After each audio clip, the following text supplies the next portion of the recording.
eng yengil jazo sizni umrbodga qamash bo'ladi. Bunga aminmisiz, xonim? Ha. Prokuror xonim, siz uchun maxsus qo'ng'iroq bor. Bu muhim ekan. Go'shakni olarsiz. Yaxshi, uni bu yerdan olib chiqing. Agar meni qo'yib yuborsangiz, Cadillac olib beraman. Hammamizgami? Ha, hammangizga. Har bir zobitga bittadan Cadillac. Qamoqdan chiqqaningdan so'ng Yo, meni baribir qamashmaydi. Adashyapsiz. ishonching komilmi? Bo'lmasam-chi.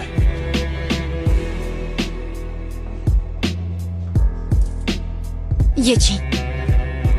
To'xtang, shoshmang. Bu nimasi? Yo'q, hamma ayblovlar olindi. U ozod qilindi. Attang Cadillac